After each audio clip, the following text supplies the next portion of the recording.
And now, your feature presentation. What's up, everybody? Welcome to the 105th episode of the Untitled Movie Podcast. I am one of your hosts, Matt Rohrbeck, alongside he's allergic to tomatoes, but he is tomato meter approved, Eric Marchin. Matt, I don't like Mondays like Garfield, and now we've just heard that Chris Pratt has been voice cast as Garfield for the new animated film, adding to the A offensive shitty week for me already. Italian stereotype Yeah. because he's also voicing Mario in the new Yeah. animated Mario Brothers movie. Yeah. If you need anyone who is not really Italian, but a character that's not even a sort of Italian, but is Italian, that get Chris Pratt. Or if it's the Lego movie, or what other animated characters has he voiced, but probably more. Yeah, we will be talking about that. We just did. Hello. Yeah, I know. Hello, everyone. Welcome to the new Matt background for the Untitled Movie Podcast. I moved. What pill do you have in your hand, by the way, Matt? Oh, this is a Tylenol back pain pill. You're showing that up for the people that are just listening to the podcast. It's a blue horse pill. Yeah, I hurt my back as well. I've moved. There are boxes everywhere. There's my OLED TV right there. You got some Funkos. There's more Funkos over Now, here. were you as careful with your packing of your TV this time around compared to the last? This will be the second move in the history of this podcast, because I already talked about the last move last time, which was a year and a half ago. You know what? I wasn't as precious this time. I've just learned to just stop caring about anything.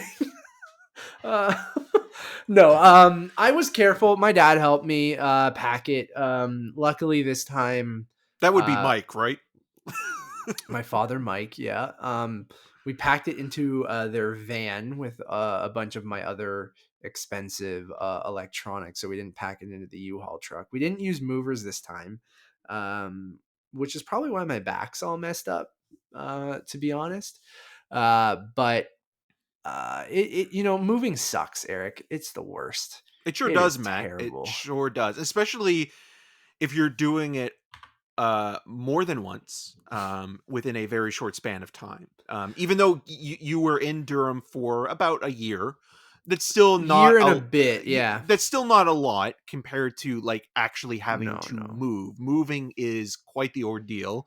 It can also be, somewhat devastating depending on what breaks or what doesn't make it and what you need to either repair or replace. Everything seems okay so far. It's just the packing, unpacking, packing a truck, unpacking a truck. You get to your place. If you're downsizing, that's a big thing as well, which we, upsized when we went to Durham to get the house. Lived with my sister, which I'm very grateful for, living with her for a year. It was very nice to spend time with my sister and Georgie, her cat, who I miss dearly. But spending time with her for a year was really cool during the pandemic. It was a perfect pandemic getaway from, the city and being cooped up in a small condo. Ultimately, I liked being, close to you. You were about a 10-15 minute drive away. So we hung out when we could safely. We went to, Landmark Whippy and things like that. And I'll be in Durham all the time still. But yeah, a good opportunity arose here in Toronto / Etobicoke, and decided to kind of move back to the city. So I hate moving. I hate moving so often. I loved the space, but I do like being closer to the city again. And I don't know if I'm a suburb guy after living there again for a year and a bit. Someone who doesn't drive like me, and yeah, you need a license for the suburbs. It's so much easier for me to be, in somewhere that has, say what you want about the TTC and Toronto's transit system. It's not great, but at least it's a system, where in the suburbs, it's just buses and they're so sporadic and it's hard to get anywhere. Or even the GO train. Even the GO train isn't as reliable as it wants to have you say it believe is. Yeah. in terms of its advertising. Yeah. And I agree with that. yeah, So it's yeah, going in sporadic. for screenings and like I mean you've been doing it forever, but you get used to it and you drive as well. So like No, I don't it, drive in. I usually take the I GO know, but I Yeah, just mean in general for yeah. you to get around. And then going into screenings, like it was nice to just take, the Up Express to Union and go to Scotiabank, and I could go an hour later than if I was going on the train with you. So they're pros, and still getting used to the space. Like again, we haven't unpacked everything, as you can kind of see with the tornado behind me.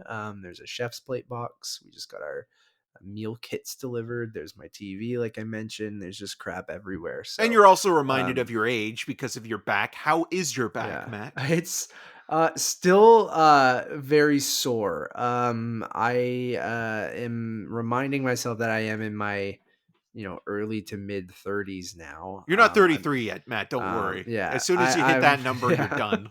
I keep messaging my dad being like, how long is this supposed to last? And he's just like, it could take a couple weeks. I'm like, My, fuck. Mike is like, I Um, wish I was in your position, Matt. I yeah, wish I could have just a because he minor just hurt back. his back. Yeah, Yeah, he hurt his back like right before the move too, and I was worried because he was going to help us out. And luckily, it got better before we moved because I needed my dad's help it's a still. Christmas miracle. Um, and he's just like, yeah, take muscle relaxants, do stretches. I'm trying to get it. Dude. So we had to sell a lot of our stuff because we moved into Nevis's, like my in-laws place, and they left a lot of their stuff. So we were like, okay, we don't need to take our couch, we don't need to take, we had a lot of stuff that we, a big dining set, we had a lot of stuff that we had to sell. A big IKEA TV stand, which is the backstory I'm about to get into, that was just sitting around, and we're like, we got to get rid of this stuff before we move. So we sold a lot on like Facebook Marketplace, Kijiji, like Virage, just like different places like that. We managed to sell pretty much everything except for our red couch. You know it very well, Eric. That red Yes. couch, no one wanted it. Couldn't sell it. So that's the only thing we left behind and weren't able to sell. But I sold my TV stand to a former UFC fighter. Nice. That's how you got It the was like back pain. it was like an entertainment center, and this big fucking thing that was been sitting in my garage for a year. And he's super nice guy. He was like using it for retro gaming and stuff like that. He was telling me about, and but he came by himself in his pickup truck, and I'm like, okay, I got to help this guy. And my back was already feeling kind of sore, I think, from the move, because this is post move when I went back to Durham to just help clean the house. And this big fucking honking IKEA TV stand thing. And I'm like, okay, I got to help this guy because like he's not going to be able to do it himself. And I just, right when I helped him lift it up into his pickup truck, I just right away was like, oh no. And then also, I didn't want to look like a wuss in front of this UFC fighter. So I'm So fighting you're this where drinking a just holding. monster and listening No, to I Puddle just of like, Mud. yes. And like, nah, he seemed cool.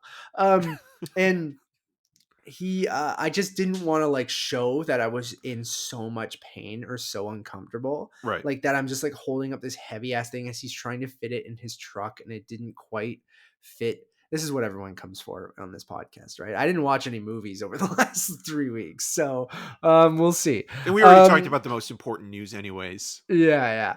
I just totally fucked up my back, and I had to text my sister like as I'm like helping this guy and being like, Sarah, this is not good. I did not, because I came back to go clean the whole house and like move some stuff to the dump and to Value Village and stuff like that, of like donating stuff. And after I did that, I'm like, I'm at a commission, and I had to lay on the floor for like an entire day.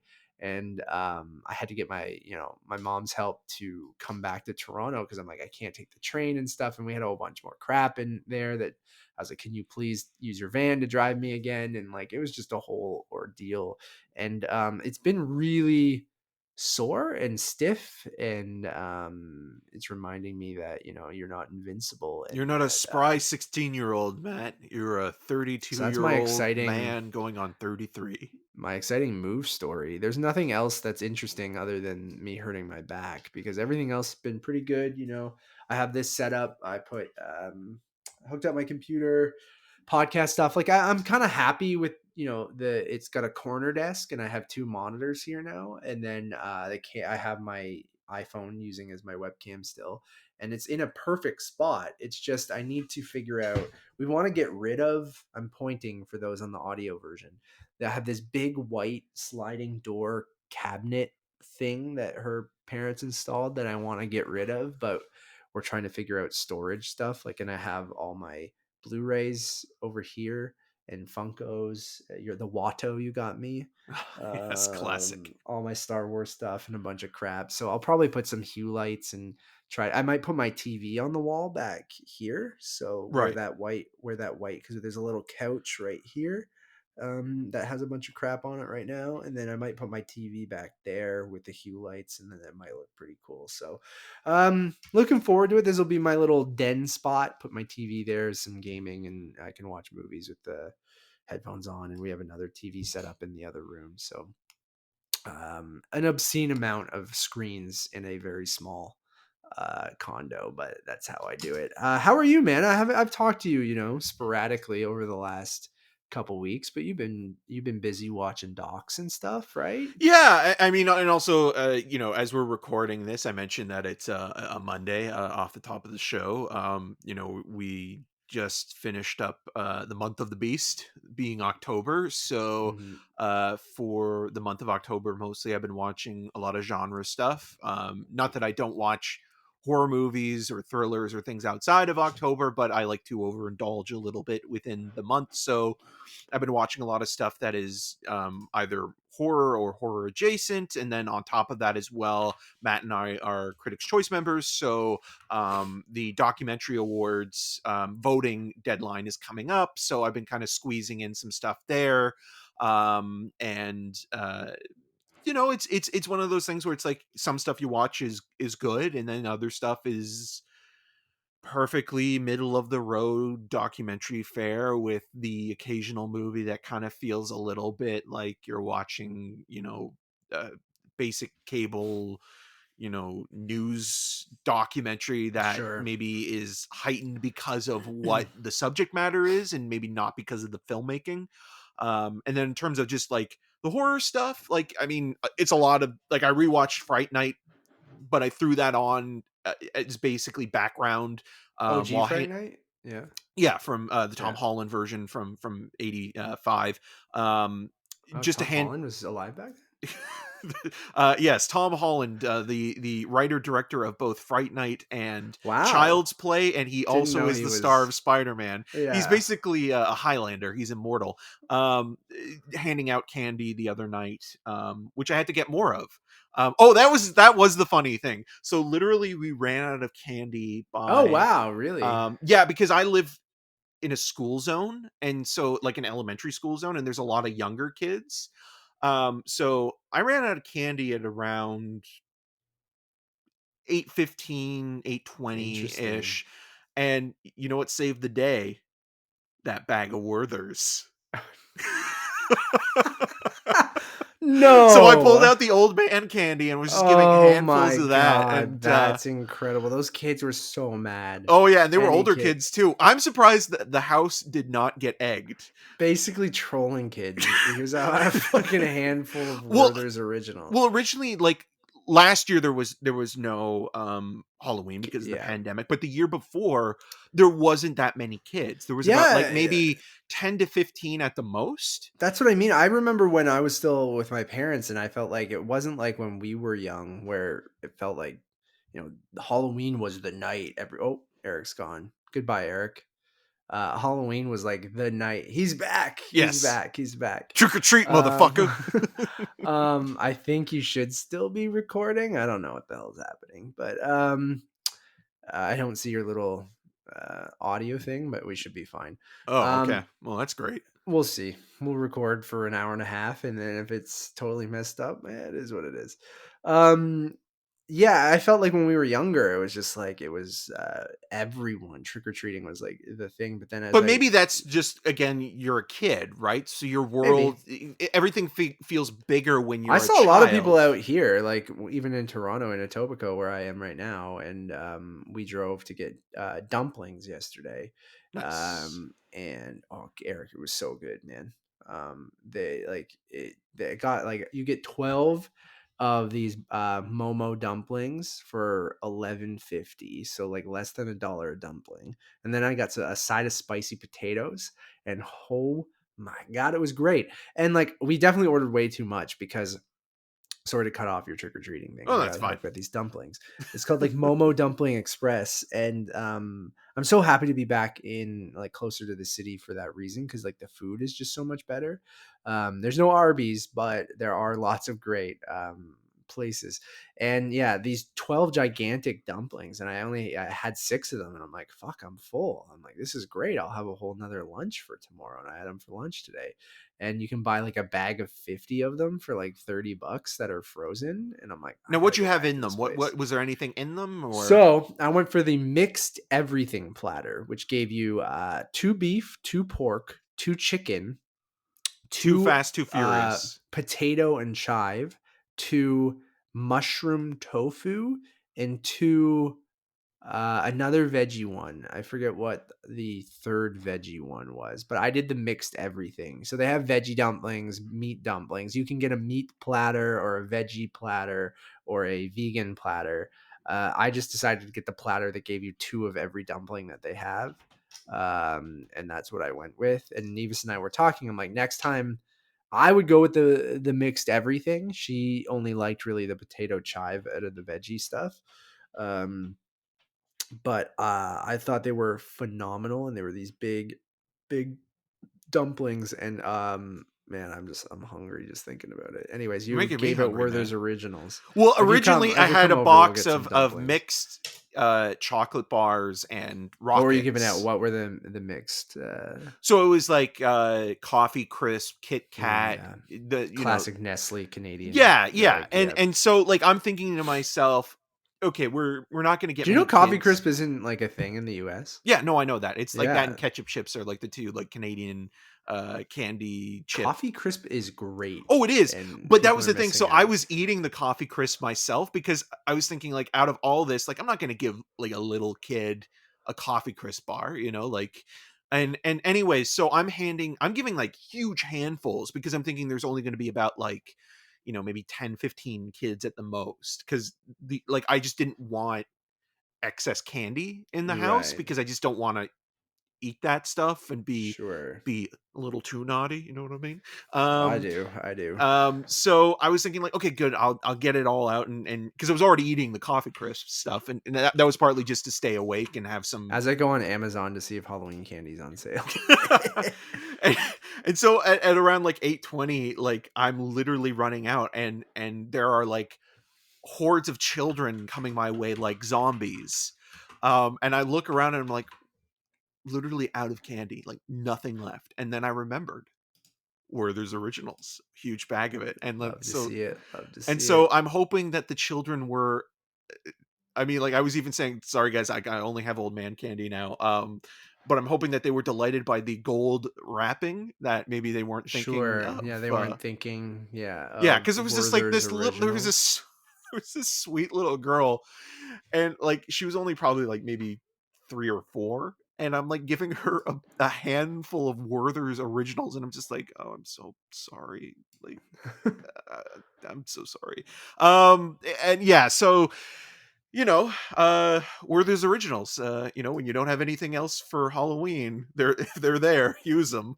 Yeah, and so like I had Fright Night on in the background, then I rewatched Cabin in the Woods as well as just basically background noise for Nice. the most part. But I've been watching like some of the IFC screeners, so I watched both the Gin and the Vigil, and then the Vigil kind of led into me watching Vi again, which are similar premises about one's more Russian, and then the other one is sort of a present day Jewish sort of story where you have characters that are basically in charge of looking after a newly deceased corpse over a period of time to make sure that the soul is not taken by any demonic entities. It's usually just kind of like, I mean, not that we personally believe in it, but it's just kind of a rite of passage kind of thing within certain religious sectors.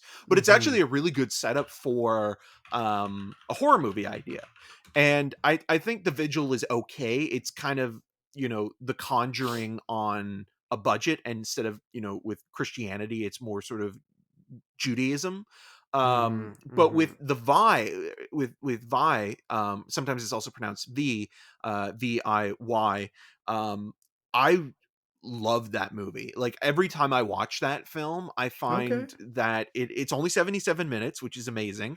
Um, Love to hear it. and it's Love to hear about it. this body that this witch that dies, and this priest that is basically told he has to look at after the body for 3 days in this cave, and has to make sure that it doesn't leave or escape. And so he's basically tormented by this corpse, and all the sort of creatures that are conjured because of it. And if you Cool. haven't seen it yet, I think it's available. I have a Vinegar Syndrome Blu-ray of it, but it's also available on Tubi to watch right now, for free. So if you're in for a 77-minute horror movie that is part psychological, it's of its time because there is some animation, but the animation is even kind of interesting in terms of the creature designs. Like, it's all stop motion animation, a lot of it, and it kind of almost looks like something that like Ray Harryhausen would have done. Okay. So yeah, it's a really, really good movie. Great. Yeah. I didn't watch much for Halloween other than rewatching all the Scream movies, which I think we talked about. But um, I did go out to a Halloween party, which I haven't been to a party in 2+ years, which was very strange. But Life finds a way. yes, Nevis and I dressed up as Dr. Ellie Sattler and a T-Rex. I was the T-Rex. Did you have Um, goat that night for dinner?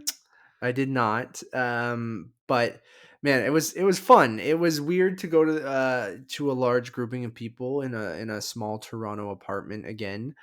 So that was a little strange and took some time to acclimate myself and not feel anxious. Everyone was double vaccinated. I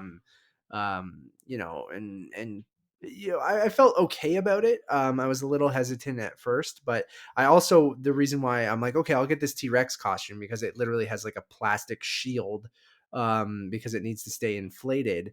Mind you, thinking about that now, I'm like, it does have to suck in air, so it's probably the worst thing like for it. Like, so it's probably doing the exact opposite of what I am intending. Oh, I should also just quickly Um, say that I did wear a mask when handing while out the people, candy. yeah, of Yeah. course, yeah. Because you have a So, lot of younger kids that um, have not been vaccinated of yet. So course, I yeah. was, So yeah. that's why I was okay with being at a maskless Halloween party. But I thought Nevis absolutely crushed her Dr. Sattler costume. It was awesome. The T-Rex thing was, I think, was quite the hit from people. It was pretty funny, especially being in a small Toronto apartment and I'm in this giant inflatable T-Rex. And Eric, it was the Well, your hottest shoes are the fucking, funniest thing in your my Instagram Nikes. photos. Yeah, Yeah. yeah, it's pretty funny. But I was so fucking hot. Like, the apartment itself was already hot because you have like a lot of people in a small, area. Well, probably Um, there's heating, right, as well, because you're getting to that time of year now where well, it's they getting opened all the colder. windows because it was so hot, right? And Right. then I'm in the suit, and I'm okay because, like, air's blowing in. It's mostly fine. But as more people started to show up, and it's also people you haven't seen in a while as well, so people are trying to have conversations with me when I'm in this dumb fucking T-Rex costume.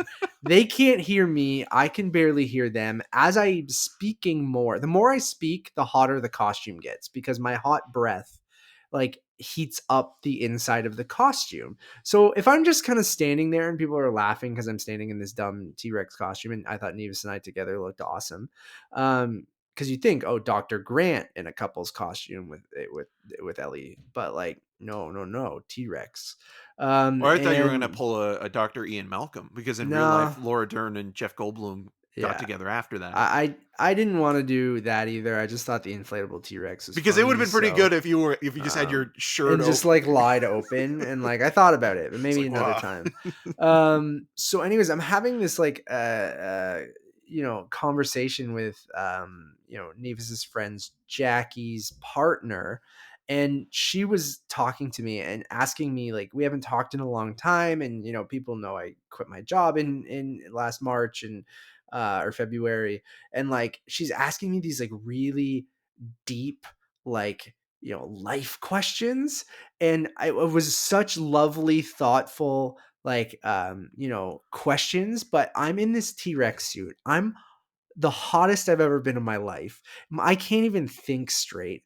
I'm not really drinking. I did take a THC pill earlier, so like I'm a little stoned at this point, and I'm just so hot in this costume, and I felt so bad because I felt like a fucking moron because she's asking me these wonderful questions, and all I can think about is I'm so hot. I'm like dripping in sweat. I'm like, I can't speak in this costume. I can't even think in this costume. And she's trying to have like this deep, real conversation with me.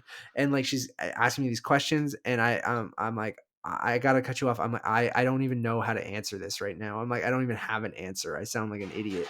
And then eventually, like mid conversation, I have to like unzip the suit and come out of it like Jim Carrey coming out of the rhino's ass in Ace Ventura, When where I'm nature just like, calls. and I'm like, I can't breathe in this thing. I'm like, I gotta stop. Um, and I had to get out of the suit for a little while, and I had to like stop mid conversation.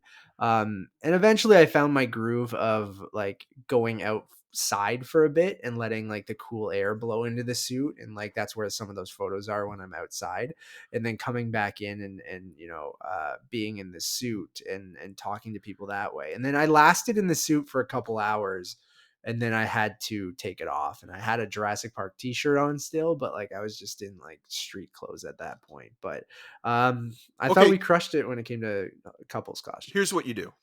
What's Jackie's partner's name? Justine. Yeah. This is what you do. Or this is what you should have done.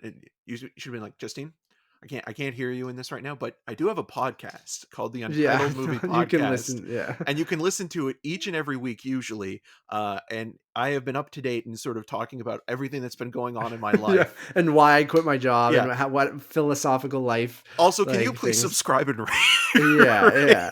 No, I know, dude. Like, she was asking the loveliest questions, and like it's hard to do that in general. Like I find with any party, or it caught me off guard. But then on top of that, I was also just so hot, man, and like sort of, and being a little bit stoned didn't help either, because like on top of that, I'm like, man, I can't think straight right now because my brain is not working. And when someone asks you something, you're just like, I don't have an answer for you, and I want to give you an answer, or and I'm usually pretty good about like not BSing my way through stuff, but like, trying to be, I want to give someone an answer, and a thoughtful answer, and I'll try to, give one. But at that point I had to stop, and I'm like, Justine, I don't know. I don't have an answer for you. And I should have been more upfront of being like, I feel like I'm going to pass out. I'm like, I can't, I'm so hot.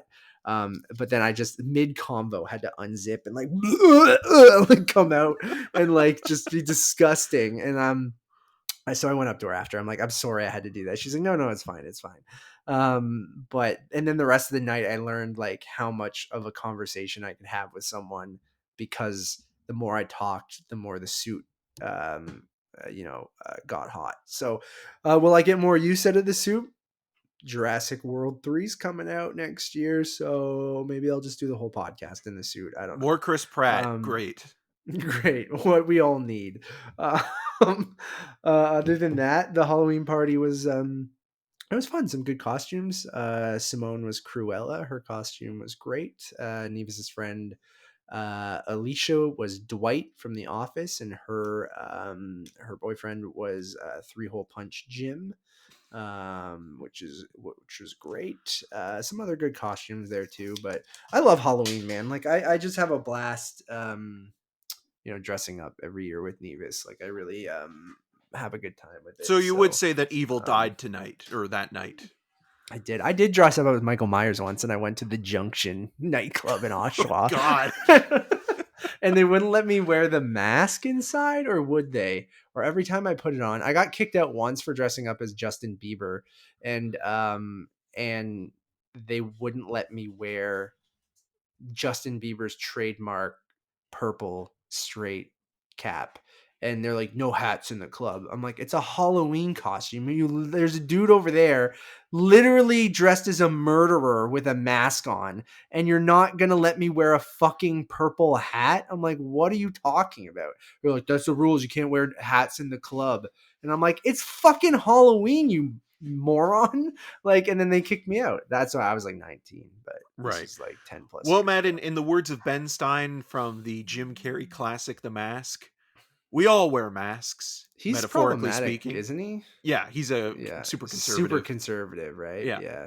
I remember Ben Stein's Money? Win Ben Stein's Money, which Jimmy Yeah, Kimmel was like the co-host of that show at one point, right. because he had like an assistant on the show, and You Jimmy know, Kimmel was one of them. when I was young, I never knew I knew of Ben Stein because he would pop up in a lot of movies of our era in like the 90s and stuff Well, like in that. the He would 80s as pop up well. Like he's in in the the 80s, beginning yeah. of Ferris Bueller's Day Off, and he has the Yeah. line Bueller, Bueller. So I just knew him as the boring guy. That's what I would Right. call him when I was He younger. he's actually very, very smart, but Mm, also very dumb because because of his beliefs and yeah. shit. Yeah. And it's again Um, like not to get political or what have you, but like it's one thing to be like conservative and that's fine, but like it's another to kind of be like so extremist that it's just like it becomes a whole other thing. And like yeah. I think we saw a lot of that recently with what's been going on with sort of the tragedy behind Rust, Yeah. where for people that don't know, I'm sure there's a lot of people that already know that are listening to this anyways. Um, there was a tragic shooting on the set of a indie movie that claimed the life of cinematographer Helena Hutchins and injured the director Joel Souza, and the prop gun, which was called a cold gun, which means that it's not empty, was actually hot and was fired by Alec Baldwin. And so you've seen online like a lot of like you know conservative types kind of lampooning Baldwin specifically, and sort of it's not the time or place for that. Like I just feel that that's really kind of gross and just again kind of getting away from the tragedy of it all. But like I agree. thinking about that for the last couple of weeks in terms of what is considered, the standard for safety on set. Um, you think that after, the death of Brandon Lee and or even Vic Morrow and those two Vietnamese children on the Twilight Zone, or Brandon Lee and the Crow, um, you think that this wouldn't happen. And even though that, Rust is a $7 million production that shot on location in New Mexico and maybe doesn't have all the money to work with when it comes to, sort of behind the scenes stuff. And I mean there was even stuff in the LA Times talking about like the crew sort of walking off set a few days before because of both um financial malice and also other safety precautions that weren't being taken, and a lot of shortcuts being made because of that. And it seems like, this whole situation should not have happened. It's still being investigated, but it's just one of those things where I was thinking a lot of like, Cursed Films, where Yeah. that show specifically breaks down what happened on The Crow. And even after having that watch that, it's still almost unfathomable how this could have That could happened. happen. Yeah. No, you sent it to me. I forget when it happened, but last week.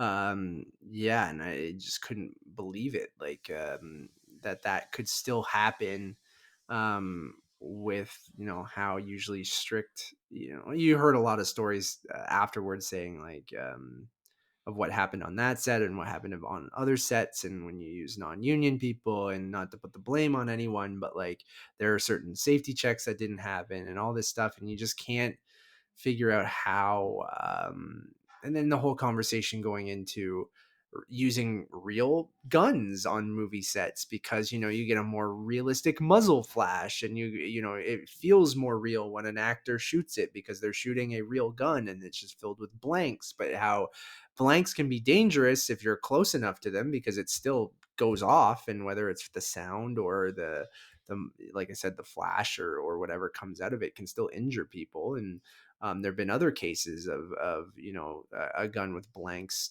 killing or hurting someone on a movie set. So there's that whole you know conversation of whether sets just need to be safer, or if there are no place for real guns in on movie sets. And it's just really, really unfortunate that a talented young cinematographer lost her life, and the director's injured. And even Alec Baldwin, who say what you want about Alec Baldwin, but that is a horrible thing to happen, not only of course to this woman, but also to him, to be the person who pulled the trigger on this gun that he did not know had a live round in it. And it's just horrible, horrible stuff all around. And I've seen the conversation on both sides of muzzle flashes can easily be added in post, so why aren't we using fake air guns on movie sets that look like real guns anyway? It's just they don't have the authentic We talked about recoil with and you muzzle mentioned that flash. with But Christopher Nolan's Tenet, where yep. Tenet And did even in that. Dark Knight, you see that a lot too, right? And And then Robert Rodriguez, Once Upon a Time in Hollywood, has been kind of like the example that's been going around yeah. online, where it's all sort of added in post production. Yeah, which I think like that's going to be your safest route, because accidents unfortunately do happen sometimes, and they shouldn't. Like, there should have been this proper safety there, or the assistant director shouldn't have been the one who grabbed it and gave it Yeah, to David Alec Halls, and Baldwin. then you have And the armorer Hannah um, Cortez Reed, who were the four kind of people sort of behind the scenes. And then also, that conversation of blaming Alec Baldwin because he's also a producer on the film. It's like, how much control did he have yeah, over the production overall? And you think like, okay, well, the investigation's still ongoing, and you don't want to blame anybody, but at the same time you have to think like, you have to find out what happened yeah, you and have to avoid it investigate from, this thing. yeah. And so it doesn't happen again, or people can learn from it. Like, and someone did lose their life. And if there was malpractice when it came to what safety things were supposed to be happening on that set, then people need to be accountable for that, right? And you can't just, or else the shit just will keep happening. It's not like it happens, but there are injuries, whether from stunt people or whatever. And I think it's just good to, um, again, a horrible, horrible, horrible fucking thing that should have never happened. But you hope people learn from it, in the sense of making these sets, safer for the entire crew, because You it's can't not just cut movers. costs. Yeah, and it's just not just movie stars that need to be protected. These are like average, just working class people that work on this, and like the safety of them is just as important as the safety as your star. And like you got to make sure that we got to get the shot, or everyone's tired, but like let's do this. And that's a whole separate conversation. Or Which oh, is we going we on need right to now as keep well because of with IATSE, the yeah, strike there. the So union. Yeah.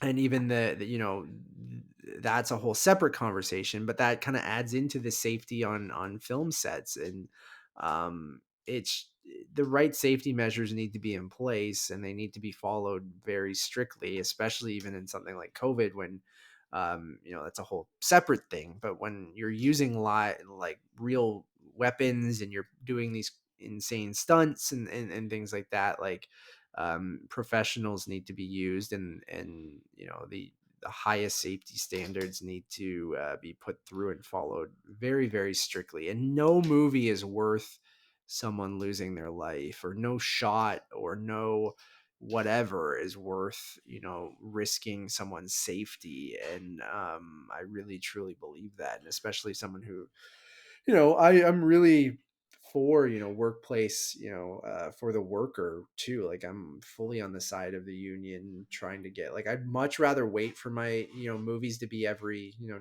movies to take twice as long to make as they do now, as long as it's safe and good working livable standards for everyone. Like Well, the just demand for content is yeah. so high that it feels like everything now is being rushed anyway. So why not take the time to not only, develop good material, but also, make sure that the standards of health and safety are in practice? Because I do feel that, as film lovers, there, and this is also what Cursed Films gets into, is that there's this romanticizing of the problematic production, as long as the movie comes out sort Is of good, is yeah, good. or Like, you entertaining, you yeah. look at movies even like Apocalypse Now, which is one of my favorite films of all time.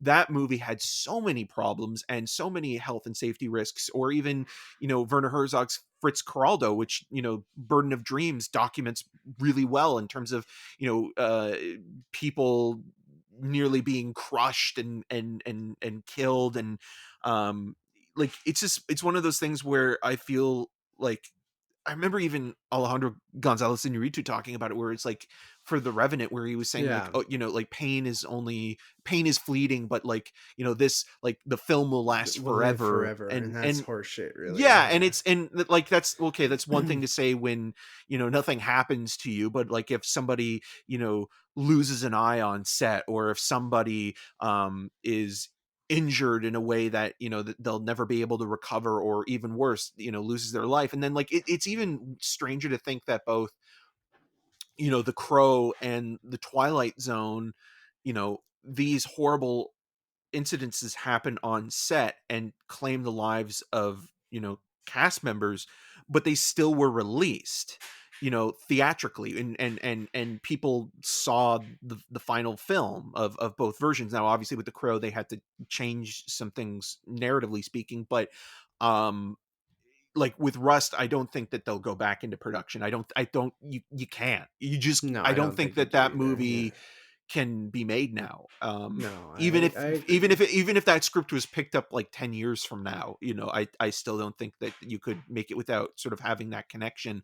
But it's just weird to think that movies like The Crow and the Twilight Zone movie, were finished and released, and Well, when The it's a Crow big was a studio success. movie, then I Yeah. think it's a different beast, I guess. But yeah, man, just a huge bummer. But I feel like we're in an interesting time where I feel like the worker is pushing back against the big corporations and people like that producers and studios. And I know this is a smaller independent movie and it's not necessarily exactly this, but I'm just saying even in um other workforces and stuff like that, it seems like people are kind of fed up with being treated like shit or the proper safety things that aren't happening. So like it's just, you hate for something like this to be the the point where someone actually pays attention, because it had to get to this point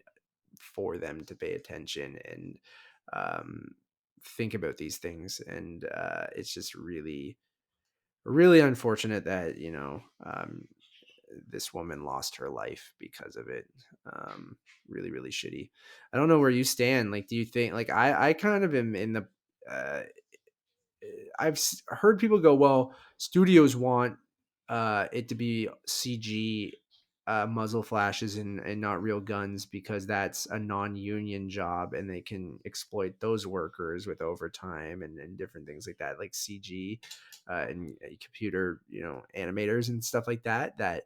Um, Whereas the armorers and the people working on that usually are a union thing. And there's stories saying that, like, the union people left this movie and that they were using non-union people, but it's so hard to just get into, like, Well, what also, the possibly armorer was happened. was somewhat more inexperienced. Like, this was Yeah, her first major production, and yeah, it almost feels like she maybe needed to work alongside somebody yeah, doing something like this. If you're like, if this is, I mean, an accident can happen at any time, yeah, whether you have all the experience in the world or whether you have none. But I think if you're doing something for the first time, I think you need to maybe have somebody to work alongside in sort of shadowing, or just an assistant, or a co armorer. Like, yeah, it's just one of those things where, like, like I understand, you know, there are a lot of the armorers that work in the industry are very well trained and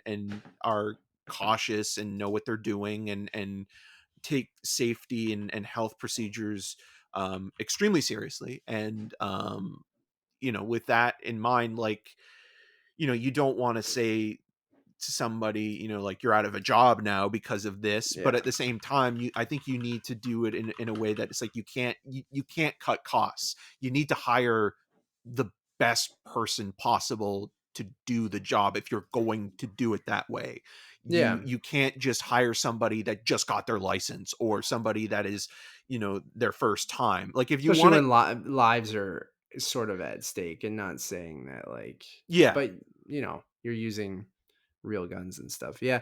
I'm kind of for using air guns, and not necessarily saying that you need to have real guns on a set. Like I'm But you will anti. get filmmakers and Oh, certain I know. armorers saying, like, you know, like, they want the most authentic version of, you know, their movie possible, right? And that means, you know, like, you know, if someone like Stanley Kubrick was still alive, like, I could see him sort Yeah. of being on the side of like, well, no, I want to have the most realistic version of something on set. And there are filmmakers I'm thinking of right now that will be very adamant in sort of, you know, keeping that going. Then they need to make sure it's super safe. Yeah. So yeah, I guess that's what you take from it. And Because just even you look at someone like Quentin Tarantino, and like, Tarantino is a guy who, you know, has already had some problems on set with health and safety, health and with safety. Yeah. Kill Bill, specifically with Uma Thurman driving that car. And like, you look at that sequence, that stunt sequence that she did, she didn't need to be in that scene. They could have hired a stunt Yeah. person to do it, and that would have been fine. And Uma Thurman already at that point, before production, was feeling a little bit sort of apprehensive. And Uncomfortable. Yeah. when you have that mindset going into it, that's not a good thing. Like, if somebody is doubting it or questioning it or not Oh sure no. of Yeah. themselves, that leads to problems. Absolutely. So really, really unfortunate situation, and just you know, a life taken much too early. So we're thinking about that. Eric, we can move on if you'd like. What do you want to tackle? I mean, we've missed a bunch over the last you know, couple weeks.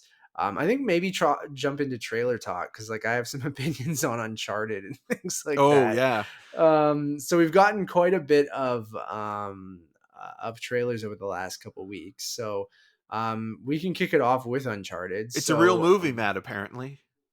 I am shocked. From the director of Venom, you get Uncharted, and it looks like I don't know, like A it looks generic like a action generic. movie. Yeah, that's kind of, and not saying that Uncharted isn't a generic action movie, because it kind of is, because Well, it's like Tomb Raider, right? Where, it's like, you're just which is taking a Indiana very, Jones, and it's just like it's literally like a weird. It's Indiana Jones, then Tomb Raider, then Uncharted is inspired by Tomb Raider, well, then even and then Indiana the Jones was inspired by old adventure yeah, serials, right? and then you get the new Tomb Raider, which is inspired by Uncharted, which is weird because Uncharted was inspired by the original Tomb Raider, and now you get a movie, which is then brings it full circle to what you're saying with those original adventure movies, and then Indiana Jones, and then you end up just getting you know, this, which feels like an amalgamation. For people who are fans of Uncharted, you'll notice highlights from probably the first three games, some of even four, but not really. But you get like, you know, obviously the cargo ship scene is a huge set piece in one of the games. You're getting the stuff with his brother that they mentioned, which is a huge part of one of the games. But like, it feels like they're taking bits and pieces from all three games They're and cherry throwing picking, them. basically, script Sorry, wise. not all three. There's four games, but they're cherry picking the top moments of the franchise and kind of putting them into this. And then on top of that, you have just the absolutely bizarre casting of both Tom Holland and Mark Wahlberg. And like Tom Holland, like I it's the Spider-Man curse thing for him, where I'm always going to see him as like Peter Parker or a teenager, even though he's in his mid 20s, and he does have a Well, he looks boyish, really young like, in this yeah. compared to, you know, like, other adventure actors. Like when you look at Harrison Ford or Angelina Jolie or Alicia Vikander, like they And look it like they've had these Yeah, experiences, I and agreed. And part they're of it not even is going with it's like his a first young, time, right? but So it doesn't even seem like they're going with like a young Drake storyline, because they talk about him being like a collector and like all this stuff. Like it doesn't seem even like an origin thing. Like, and like, cause there is some young Nate stuff in the Uncharted series. Like there's some flashback stuff specifically with his brother that they do mention, Sam, throughout this. That is just, it's bizarre. And then you have Mark Wahlberg as Sully, who is completely miscast. Can't wait for him to get the mustache though, which he will. But it doesn't feel like those two characters from the game. And I'm not saying that, it has to be an exact adaptation of the game. They can do their own spin on it. It's just, when you have that mixed with what the trailer shows, like none of the comedy worked that much, other than I like the Scottish guy, and then the what, like that feels like Nathan Drake. Um, but other than that, like I just don't see it. And I am a huge fan of the games. I love Naughty Dog, obviously. Like we have the PlayStation Studios Last of Us show, which I keep mentioning and cannot wait for. But Ruben Fleischer being the director here, like I have no faith in it. And they've gone through so many rewrites, so many different directors, so many different versions of this script. And I mean, at one um, point, Mark Wahlberg like was supposed was to going to be play the Nathan lead, Drake, right? yeah, and then it was going to be The uncles with Robert yeah. De Niro and Joe Pesci, Doesn't make any because sense. that And was when now David O. Russell was going to direct, David O. and Russell then was going to direct it, yeah. yeah, And it's just gone through so many iterations and different people being involved, and then ultimately you go with Ruben Fleischer, who, he's a I don't jobber. think since, yeah, it's just like, it's more Gangster Squad, or he was successful with Venom. To an extent for Sony, which is probably why they're like, okay, you can come in and do this, but it looks Well, perfectly Zombieland as fine. well, But right? yeah, Like the two which Zombieland also movies, Sony, he yeah, also good made for point. Sony, Which is and why they brought him in for all of, like, for Venom and things like that too. So, it doesn't look awful. I don't think it just looks totally generic, and I think that's at best, I think it's gonna be like, oh, that was kind of fun. At worst, it's gonna be like, oh no, that was a train wreck. But yeah, I it's don't. to your point. Like it does sound like it almost feels like an older, like when I say older, I mean like 90s version of a video game adaptation where Yeah. it's kind of loosely based on the video game at best, almost like the original Super Mario Brothers film. Yes and no, though, because it seems like it's very much taking from the games, but just from a bunch of them. Like it doesn't But feel like watching it's it going from my completely point of up. view, all I Yeah. saw was just a generic action movie, Yeah. Yeah. which could have been just like, yeah, it just is called Uncharted, and it's an action movie where you You have don't even know Tom it's Holland based on a game. Yeah. globetrotting, Yeah. and like even thinking that like a movie I didn't mention in terms of what we've been watching, I watched Paranormal Activity: Next of Kin, Oh, you did. and watching that movie was so weird because you have the people that produced and helped make a lot of the original franchise. Christopher Landon is a writer on it. Oral Perlman or Or Pelly Coley? No, Pelly. Pelly, yeah, Yeah. is still a producer on it. And then you have like an up and coming filmmaker like William Eubank, who also directed that Kristen Stewart underwater movie, Underwater. Um, and so you're like, okay, like maybe they're gonna do like this interesting reboot that kind of revitalizes the franchise, a la Spiral, The Book of Saw, or something like that. And then watching the movie, there's almost no connection to the original franchise, with the exception of that there is a supernatural entity that is stalking this camera crew on a Amish farm, and it's kind of a little bit of a procedural, and then it becomes more sort of your classic jump scare movie.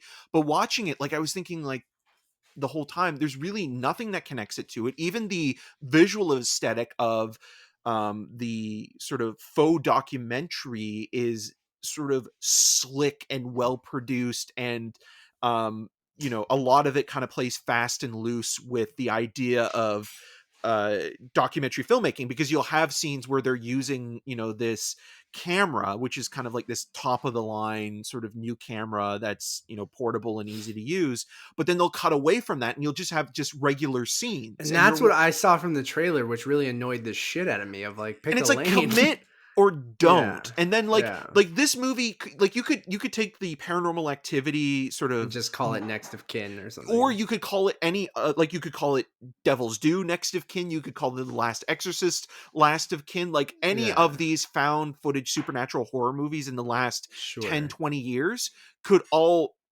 fit. You could call them, you could fit them within this film. Like it just kind of is nothing just that a generic was part of the franchise other than calling it Paranormal Activity. It's just a generic cash grab of a film. So that's kind of going back to Uncharted. That's kind of what it feels like, right? Yeah. But even more so, it sounds like with Paranormal Activity, where there really is nothing there other than just... This does very much seem like they're adapting all of the games, because maybe like they feel like they only have the one film to make. They have one shot, and then they need it to be might as well cram popular, it all in. So, and then you'll figure it out after that. Then just mimic Indiana Jones or whatever and find a different thing. Or there's different plot points in the different games that you could still jump off of. So I don't know. I'm still... I can't say I'm like looking forward to it or I'm like very excited for it, but my like morbid curiosity of loving, and Naughty Dog is such a good video game studio that I find it hard to believe that they would, but it doesn't seem like people from the studio are super involved in this like they are with Last of Us, right? Where this seems like they passed it off and let, Sony do their thing, where Last of Us seems they're a little bit more hands-on. So, well, maybe they sold the rights for Uncharted at a time where they didn't really want to be involved. Studio and stuff, right? Like Sony still owns it all. Like Sony owns Naughty Dog. So like usually their quality control is very, very good. So that's why I'm still sort of holding out hope that it'll at least be fun. Like maybe like a 3 out of 5 at best is what I'm hoping for this movie. Like I don't think we're getting anything more than like that had some good set pieces. Like it was kind of fun. Like, I mean, it's nowhere. It doesn't look like it's going to be Werewolves Within. It's no Werewolves Within, right? In terms of the greatest video game movie ever made. Yeah. So I don't know, man. Like as a big Uncharted fan, I'm not necessarily like eagerly anticipating it, but at least it's real, I guess. I mean, that's something, right? Something. But video game movies still need to prove us wrong. Well, there is Resident Evil Welcome to Raccoon City. We will review soon, right? Like it's this month? I think it's like 2 weeks. I think it's the American Thanksgiving. Oh, right. So 2 or 3 weeks. Yeah. Interesting. Other trailers, there was Ambulance, the Michael Bay movie, which definitely looks like a Michael Bay movie. Yeah. Don't really have much else to say other than that. Yahya Abdul-Mateen is everywhere. He's so hot right now. We got another Red Notice trailer. It looks like a Ryan Reynolds, Dwayne Johnson, Gal Gadot movie. So I don't know if you're gonna get anything more than what you would expect from that.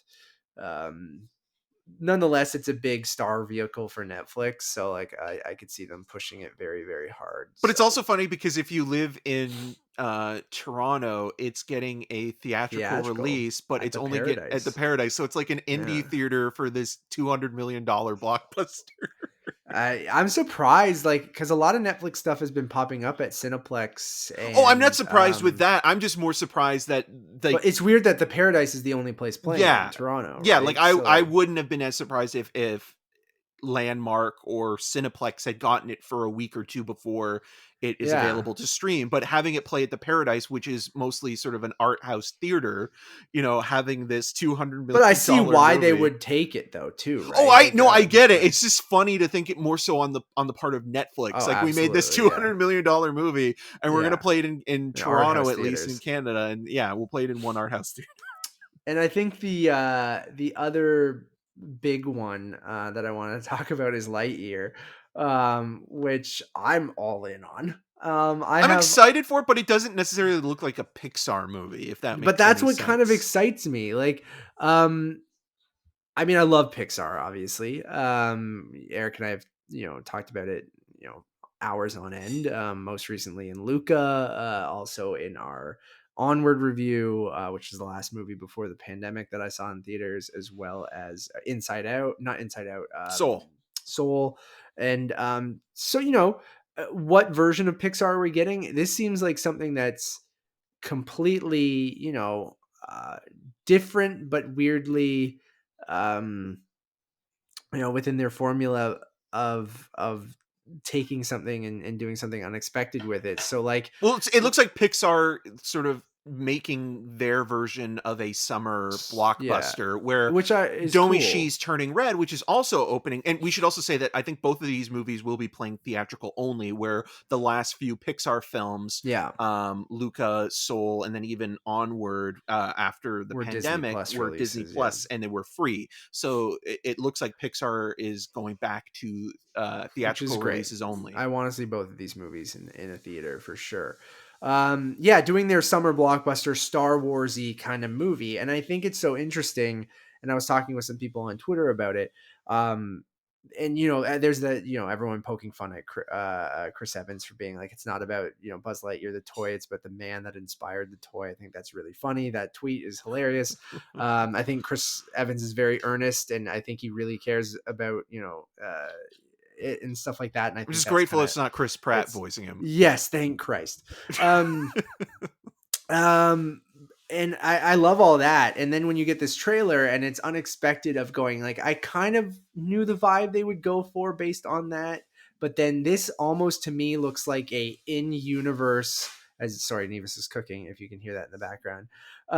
But an in-universe movie in the Toy Story universe. Like this is the movie that Andy would have watched that made him love Buzz Lightyear, or even better, which is I hope the route that they take is like sort of satirizing or putting that Pixar lens on, the gritty, reboot or the legacy sequel kind of thing of like, this is now a movie that they made about Buzz Lightyear, the toy, but made it like, so Chris Evans' tweet isn't necessarily true, but in the Toy Story universe, it's like Pixar or Disney is making a movie about Buzz Lightyear, but it's serious now. And it's for those kids that, because Andy's an adult and he grew up with Buzz Lightyear, that Andy would go see this version of this Buzz Lightyear movie that's serious and like, and stuff like that. So I don't know. I kind of loved it. I think the animation looks incredible. I love Starman being used in it. I just thought the A lot of David visuals. Bowie right now. So both Yeah. Lightyear and Licorice Pizza.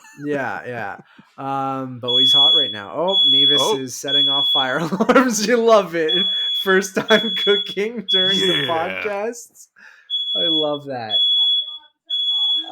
You gotta press the 1 second, everyone. Eric, vamp about Lightyear. All I'll right. be back. Yeah. So to Matt's point, it is interesting that you have a character within the Andy universe, who is now kind of getting his own film, but within sort of the movie version of a Pixar universe.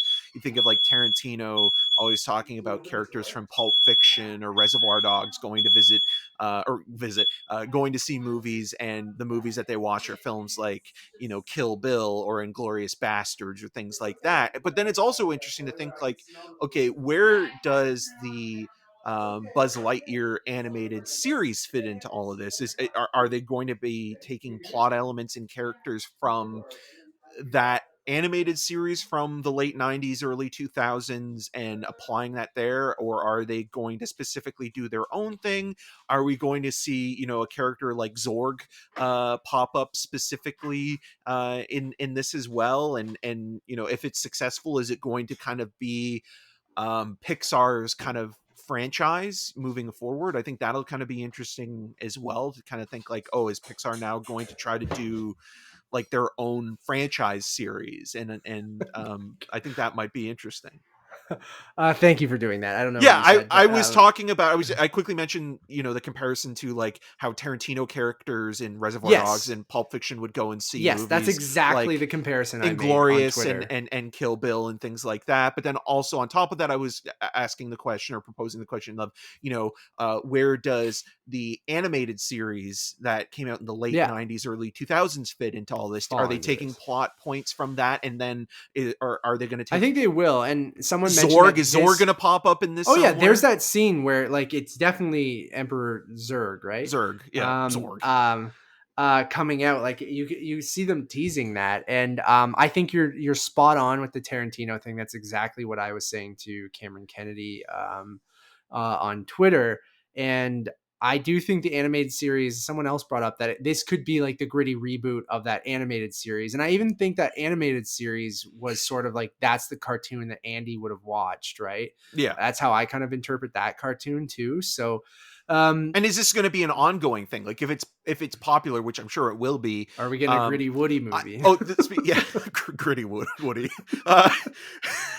Because I saw like again last handing out candy, there was about Yeah. like 6 or 7 kids that were dressed up as Buzz Lightyear. Hell yeah. I So mean, I had the Buzz Lightyear yeah, toy. I was obsessed with Toy Story. And I know it's like silly. They gritty like Woody. we might get Woody's Roundup, the movie after this. Um I I'm very excited for this. And it's silly. It is that Disney thing that people would make fun of and just say like they're, ruining movies. And I'm like, you know what? As long as we still get like I'm for a wide range of movies, and I'm here for the Buzz Lightyear movie. Well, Like this makes more sense than doing like I think Woody would be the other character that they would do a spin-off movie or something in the from same Toy vein. Story, or yeah. Yeah, within the Give me like if the Mr. Potato Head movie, or give me the Ham film. yeah, ham the John movie. Ratzenberger just literally, Yeah, giving hamming it one-liners up. for over the course of an hour and a half to 2 Oh, my hours. condo's not on fire. We're good. Don't worry. Well, that's good. But yeah, like Buzz Lightyear does make sense, and I like that if they're going to do one of these movies, at least Pixar is in control of it, and it's not necessarily like Disney animation. Nothing against Yeah, no, Disney that's why I have faith in animation. this. And it seems like a cool idea that would maybe excite them. Like it doesn't That seem like a Woody Cars. excite them. Yeah, yeah. A It gritty doesn't reboot seem of to me like a Cars. Cars 2 or 3 that feels almost like an obligation. Like this I does mean, feel like someone technically, we had did get a Cars gritty reboot with T10. So Sure. Jesus Christ. Yeah. Imagine. that would Um be good. this screams to me like something that doesn't feel like someone Bob Iger going, you have to make the Buzz Lightyear movie. Like I don't think anyone was necessarily asking for that. That almost seems like someone just had a cool idea of going, hey, we could make our Star Wars movie or a big action blockbuster. I mean, they've kind of done that with Incredibles, with superhero movies and stuff like that, but Yeah. like I still think that this is like, oh, we can make our own sci-fi blockbuster, summer blockbuster movie. And I think that's, and have that, that perfect thing that we say that we love about Pixar that, makes it for adults and kids and is equally as entertaining, thoughtful, funny in different ways for those two different groups. Like this will just be a fun Buzz Lightyear action movie. And I feel like, people joked about it looking like Ad Astra, and I'm just like, Or I'm First all Man, right? or First Man, and I'm like, I'm all for that, and I have all the faith that Pixar can take a stupid idea like the Buzz Lightyear movie and make something spectacular from it. And that trailer is just a first hint of it, and I think it looks great, and I'm like shocked at that. And I think Chris Evans being the voice is wonderful, and I can't wait to see who else pops up in the movie and how they kind of handle those sci-fi elements. And I'm really weirdly looking forward to it. So Which I mean, I know we're going to talk about the Book of Boba Fett, but I think we could also kind of squeeze this in news wise, which I think is kind of maybe has some similarities. Is that you also have Greta Gerwig directing a Barbie movie where the cast is both Margot Robbie as Barbie, and it's a live action film. And recently Ryan Gosling as Ken, and then on top of that, the script is co-written by Gerwig and Noah Baumbach. And you're thinking Yeah. like, why am I intrigued by, like, well, the reason why I'm intrigued is because of all those people, Of but the like I people would have never have involved, thought of yeah, been like interested in a in a Barbie Barbie movie. movie. And I'm still skeptical to a certain degree, but at the I same don't know. time, Like, I it's feel like there's something interesting you can say about. Like, have faith in those people that they'll take it an interesting lens on a commentary on Barbie and right. just that and stuff like that. Like, I think is really really interesting. And yeah, it's a great point because obviously the best cinematic representation of Barbie and Ken is in Toy Story 3, and They should have got Michael Keaton as Ken. I would love that. I hope there's some nod to that somewhere. But the gritty Barbie and yeah, maybe it is in the Toy Story universe. But it almost reminds Um me, like, the way that they're kind of setting it up, almost like a little bit or similar, almost in vein to like something like Enchanted, where you have like an animated Disney princess character coming out of her world into ours, and it's a fish out of water thing, but it's trying to kind of meld both, her world and our world together, but also kind of make some interesting points about sort of, why that character or that sort of product, when created, was created in a way that was meant to be regressive in some senses, very with much of the specifically time, with yeah. Barbie and things like that. So it's a huge curiosity, like thinking like, oh, like, Ryan Gosling, who, doesn't like to work often, and when he does, he's very choosy. He was also announced to Yeah. do a Wolfman movie that he's been attached to for a while. Lee Wanell dropped out, and Derek Cinefonte has come on to direct, so this will be the third time he's worked with the director of Blue Valentine and The Place Beyond the Pines. And so if that has got him interested and scheduling permits, there has to be something there. And like, it's just such a weird thing to be kind of curious and excited Excited for? for No, I a feel you. Barbie movie, Yeah. like, out of all Will things. Barbie play Tiff? Probably. Will Aqua, will that song be in there somewhere? I hope so. I'm looking forward to both Lightyear and Barbie. So yeah, the last trailer I do want to talk about, you brought up today. They dropped the trailer for Book of Boba Fett, and I'm hearing noises from the kitchen from Nevis, and I don't know what it means. Um, I dug the Fett trailer. We're getting Disney Plus Day on the 12th. I thought we might get more there, but we did get the teaser today for it, and I like seeing the gritty underworld on Tatooine, like post Jedi, and just seeing Boba Fett kick some ass. I like that little spider at the beginning. I like Oh some of the yeah, the creature work. it's something monk or monk. Yeah, Yeah, um, watching the trailer, like, it does feel like Robert Rodriguez is a part of this. yeah, But it does feel like the best sort of version, or the version that, Guillermo del Toro wanted to even make at one time, of Tales from yeah. Jabba's Palace. Yes, And exactly. it has, like, there's a lot of stuff in there that isn't shown, but I would love to know more about What's that mummy guy up to? well, I was gonna say, like, him escaping from the pit. Like, Yeah, I'm I hoping there really will hope that be an episode on that, even though that, again, like, it's they like have classic to show that, flashback right? exposition. I I think so. understand, but you kind of have to. You have to. If you're doing a Boba Fett show, you have to show how he got out. Yeah, and so stuff like that that has me excited. It is interesting though that the show isn't coming out until the 28th of December, which not necessarily isn't a bad thing. It's still within the calendar year of. It's interesting that it's a post Christmas and holiday show for the most part. Like, you'd think that, like, Well, you have Hawkeye that will lead directly into it, right? Because well, originally, not that it's connected. Like, that almost sounds no, like I they're, just mean yeah, like so they don't overlap. yeah. Because I think I was talking to Tim Geddes of Kind of Funny when I was doing the Star Wars Visions, because they announced the premiere date of Boba Fett, and they're like, that's when the Hawkeye finale was supposed to air, and now we got the news that Hawkeye will have the first two episodes on its premiere date, which means it will end a week earlier than Boba Fett. So I think that's probably like the only reason why. And like, I don't know, like a post Chris, we also are getting Cobra Kai on New Year's Eve, right? So like, I feel like, you know, that post Christmas, like when everyone's kind of home after the holidays kind of thing, isn't necessarily a bad time to premiere something. I We're know like people, Scream, right? We're Scream, that trailer, like people are excited for that. And I guess it's something we didn't talk about because we haven't been on for the I trailer. guess we haven't talked. I thought we did the last episode. Did we? Maybe. I Oh, you know, thought, we did. We yeah, did. We because did. the whole thing I said, you scream, I scream, we all Right, scream right, for right. 4 or 5 scream. It's been so long since we've done a regular show Yeah, I that it's know, like yeah. like what have we missed? What have we not missed? But thinking about like people kind of responding to the early January date for that film is kind a of weird like spot for that, right? But Yeah. again, the world we live in right now, I don't think it Time doesn't matter. matters as Time doesn't much. matter. No. Dates don't matter. Points don't matter. Whose line is it it anyways?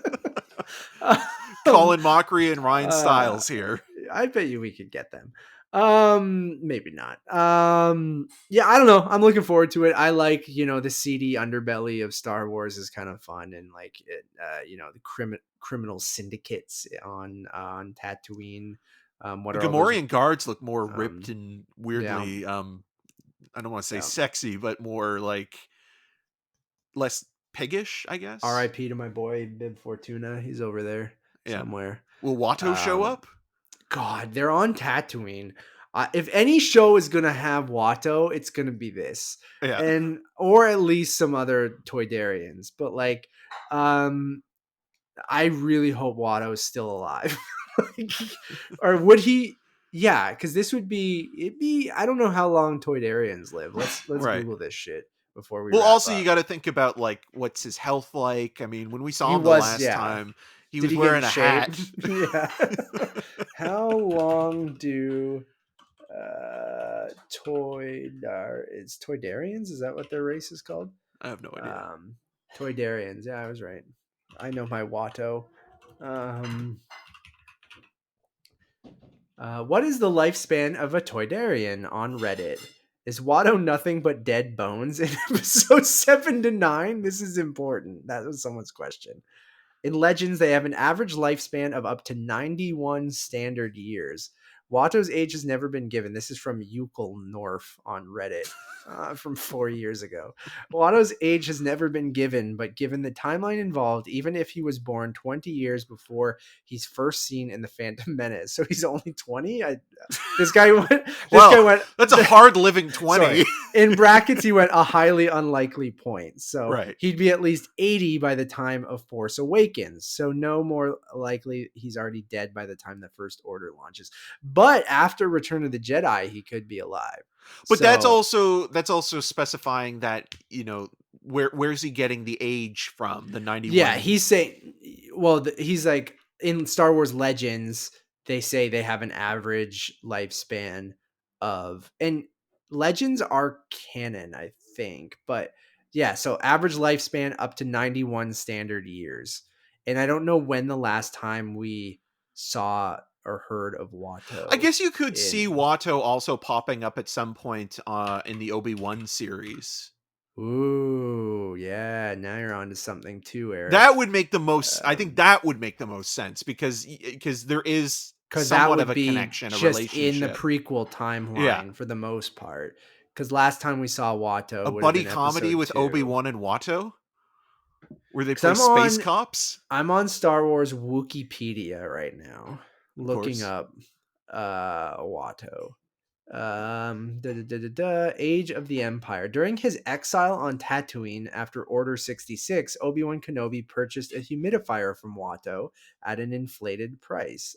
This is after Kenobi was killed by Darth Vader on the Death Star. Spoilers, everyone. Sorry. Kenobi found himself in a vision of his hut on Tatooine. He noted that the humidifier was not in the vision, among other recent additions that were missing. He then realized the vision was of an earlier time in his hut, around from 3 years into his exile. So after Order 66, which is after the events of Return of the Sith, right? That's what the third episode 3? Yeah. Is that what? Yeah. Obi-Wan Kenobi purchases a humidifier from Watto. So he does see him again. What a weird thing to have a vision of. So Out of I everything mean, that affected your so life, we like know Obi-Wan's Watto. lived We this know life. if they're gonna show us Obi-Wan living on Tatooine, there might be an interaction with Watto. I would love that. And it would be amazing if he's buying a humidifier from him. I love, yeah, so stupid. I'm not a moisture farmer. I need this humidifier. Eric, I do got to wrap it up Yeah. shortly. Any other news or anything that we missed over the last couple weeks that was big? I'm sure there was something. I just can't think of off the top of my head other than the Barbie news, which was kind of just interesting in general.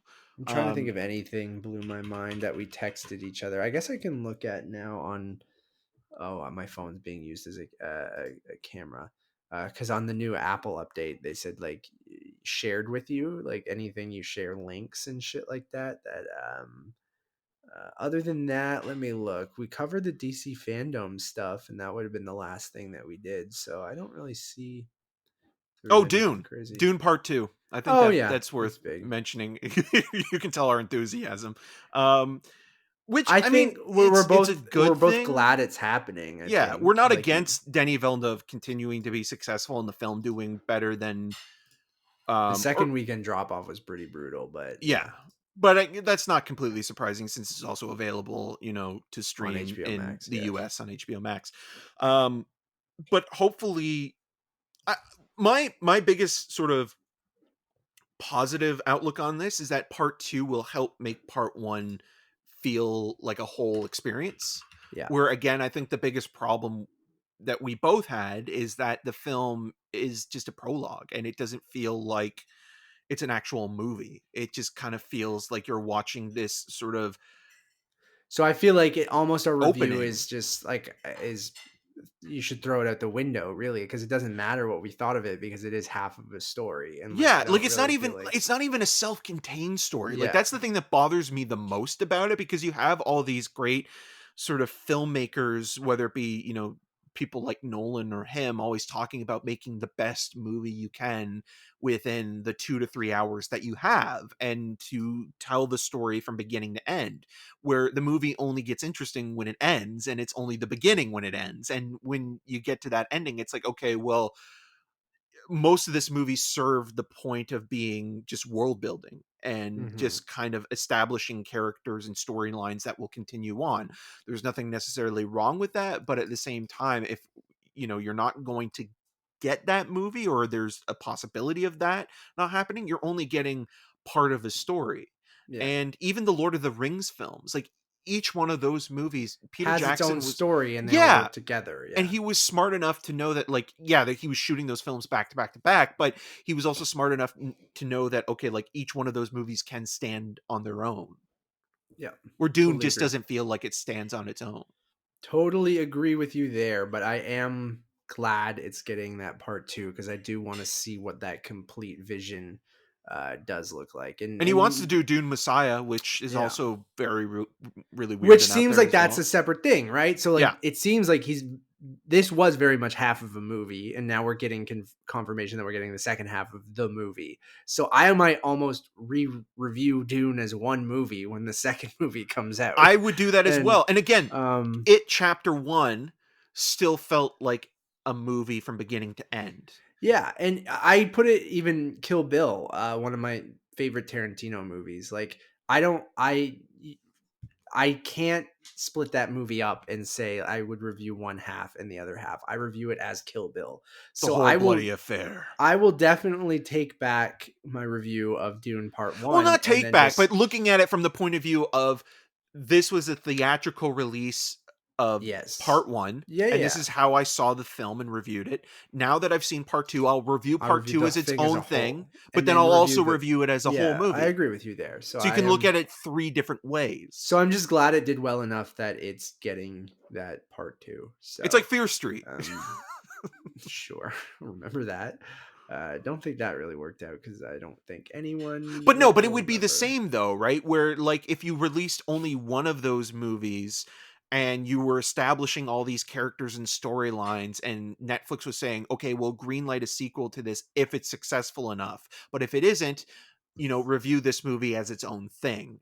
Yeah. That's almost impossible because the whole film, the whole trilogy hinges on it being a series. Mm-hmm. Yeah, totally agree. Okay, guys, I think I am going to wrap it there because I gotta eat dinner and go get groceries. Appreciate everyone for listening and watching on YouTube with this wonderful background that I have. Um, if you like this, we have a lot of other shows like Untitled movie reviews. We would love for you guys to go check out. We just reviewed Chloe Zhao's The Eternals. So you guys should check that out. Spoiler free review is up on YouTube and podcast services. Our other shows, Conversations, just search for Untitled Movie Reviews, Untitled Movie Podcast, or Untitled Movie Conversations, and you'll find the rest of the shows.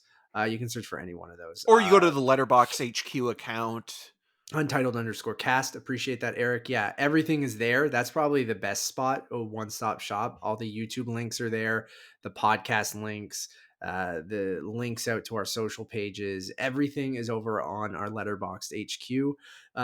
I have this set up now, so we should be able to freely record. So we'll start to be a more consistent, going back to the weekly podcast as well as reviews. Eric and I, my next episode should be fun because Eric and I are going to Los Angeles this weekend. So it should be an interesting show when we get back. We're going for a Netflix event for the Critics' Choice Association. And I am intrigued to see how that whole thing will go, but I'm very excited to do that with you. So Same. next episode should be a lot of fun about our our very, very quick trip to LA.